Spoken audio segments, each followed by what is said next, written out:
Breaking news చూస్తున్నాం. బంగ్లాదేశ్లో సంచలనం రేపుతుంది ఇప్పుడు ప్రస్తుతానికి ఉస్మాన్ హాదీ మృతి. బంగ్లాదేశ్లో హిందువులను టార్గెట్ చేస్తున్నారు. అక్కడ నిరసన జ్వాల రగులుతుంది. ఢిల్లీలో బంగ్లాదేశ్ హై కమిషనర్కు భారత్ ప్రభుత్వం సమన్లను కూడా పంపించింది. ఇటు ఉస్మాన్ మృతి వెనుక యూనుస్ ప్రభుత్వమే ఉందంటూ ఆరోపణలు కూడా వస్తున్నాయి.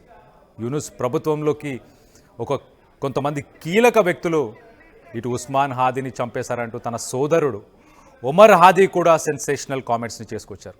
ఫిబ్రవరిలో నిర్వహించాల్సిన జనరల్ ఎలక్షన్స్, అక్కడ ఎన్నికలు జరగబోతున్నాయి.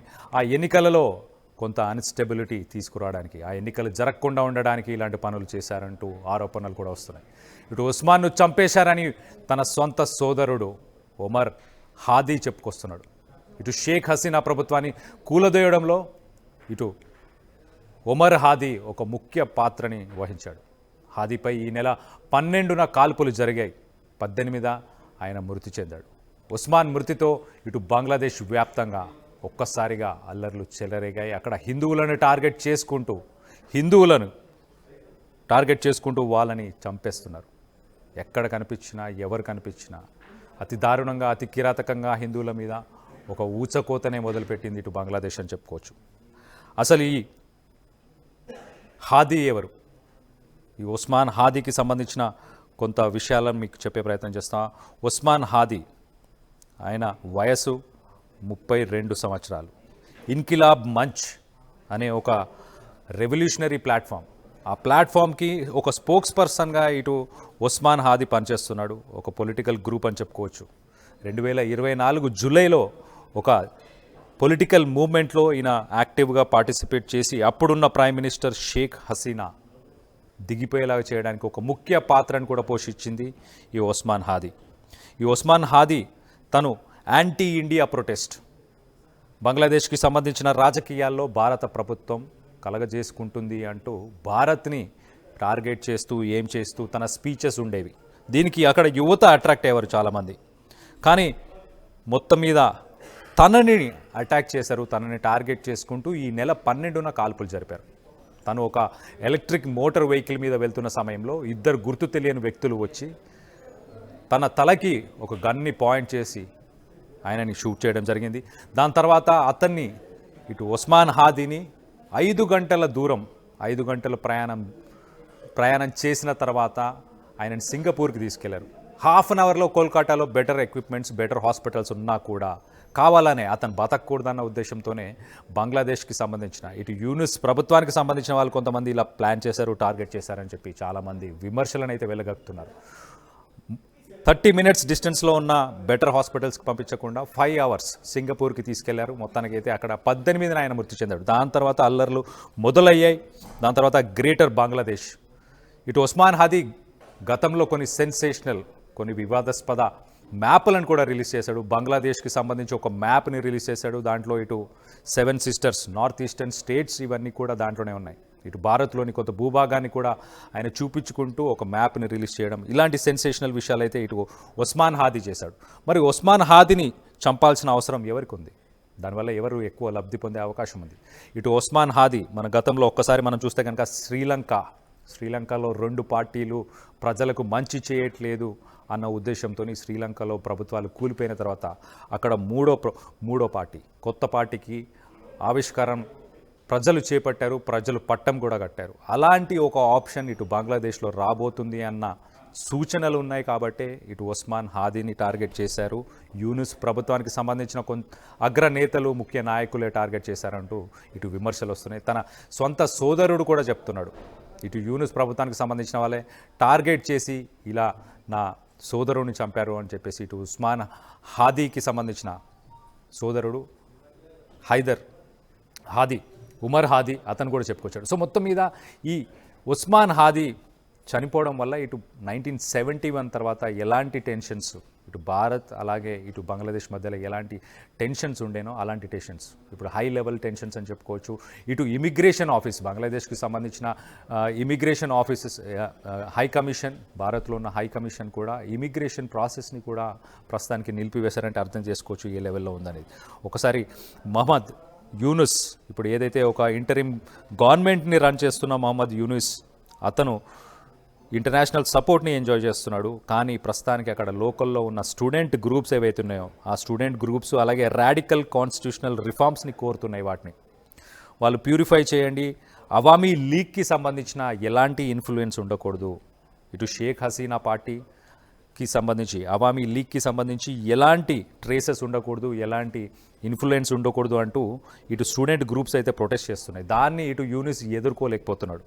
మరి అదే సమయంలో ఇటు హాదీ లాంటి ఒక అగ్రెసివ్ లీడర్ని ఎవరు టార్గెట్ చేస్తుంటారు?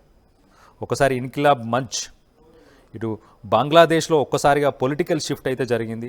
ఇటు యూనిస్ గవర్నమెంట్ అయితే యూత్ని ఎలా కంట్రోల్ చేయాలో అర్థం కావట్లేదు. అలాగే ఇన్కిలాబ్ మంచ్ అనే ఒక జెన్జీకి సంబంధించిన రెవల్యూషనరీ గ్రూప్ ఉంది.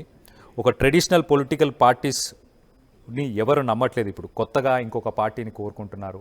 నమ్మదగిన పార్టీ, ఒక ట్రస్ట్ఫుల్ పొలిటికల్ పార్టీ కావాలని అక్కడ యువత అయితే కోరుకుంటున్నారు. ఎస్పెషల్లీ జెన్జీ వాళ్ళందరూ కూడా ఇటు కొత్త ఆప్షన్ని కోరుకుంటున్నారు. మరి అలాంటి సమయంలోనే ఇటు హాదీని టార్గెట్ చేశారా?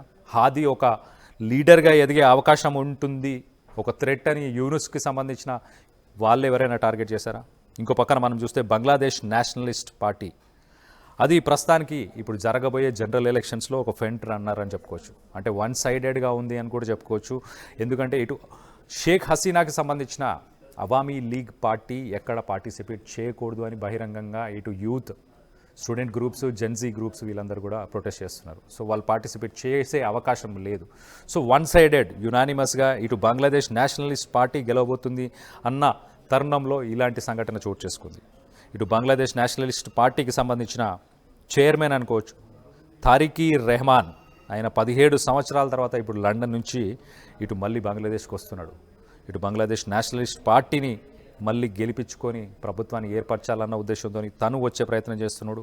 అలాగే కొన్ని రిలీజియస్ గ్రూప్స్ కూడా ఉన్నాయి అక్కడ. జమాతీ ఇస్లామీ అనేది 2024 ఇటు షేక్ హసీనా ప్రభుత్వం కూలిపోయినప్పుడు అది పవర్లోకి వచ్చే ప్రయత్నం చేస్తుంది. ఒక రిలీజియస్ పార్టీ అని చెప్పుకోవచ్చు. సో మొత్తం మీద ఇటు ఎలక్షన్స్ మీద కొంత అన్సర్టనిటీ అయితే ఉంది. సడన్గా ఇటు ఉస్మాన్ హాదీని టార్గెట్ చేయాల్సిన అవసరం ఎవరికి ఉంది? తన సొంత సోదరుడు మాత్రం ఇటు ప్రస్తుతానికి గవర్నమెంట్ని రన్ చేస్తున్న యూనిసే ఇదంతా దగ్గరుండి చేస్తున్నాడు అని చెప్పేసి చెప్పుకొచ్చే ప్రయత్నం చేస్తున్నాడు. అక్కడ యువత మాత్రం ఎవరిని నమ్మే పరిస్థితుల్లో లేరు.